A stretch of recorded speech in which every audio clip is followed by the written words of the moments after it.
kutonga hakuna ine kuti une keshi baba.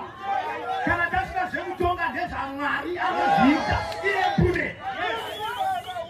Hazvina kuti ndikana ndine mari ndotakakurota ndichitonga. Aiwa.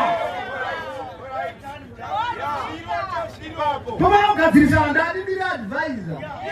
Ende kana ndachaja saona zvaunondiita. Baba ZVAITWA. Toba kuzai cheni zviri cheni. Musarasikirwa neupenyu. Haide kudala akataura kuti remekedza baba namai vako kuti mazuva akadi.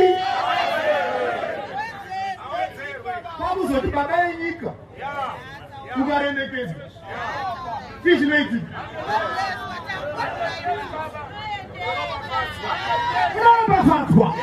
Panguva ino zvinozobuda pachena kuti hazvina kumira zvakanaka the ruling party ZANU-PF. Speech ya Tungwarara mainzwa panguva inoi anyatso kuataka. These attacks anyatsoonekwa kunzi akadirectwa kune mukomana none other than aiwa kuda kwashe Tagwirei. Watoonekwa kunzi pasocial media kune vamwe vari kumuita his excellence, munomuona achifamba nemaconvoys avo pamwechete neescort yemapurisa. Panguva inoi ari kuchatudzwa mashoko naLin M. Panapa Lin M anoendera mberi after aposta this video ramapedzisira kunzwa aiwa anyatsoratidza kuti pane munhu wakananga achiti mutungamiri wenyika muremekedzei achiripo and anogona kubvako nekusingaperi. Panapa toona Lin M anodanyira achiti handitaure kwandisina kuswera.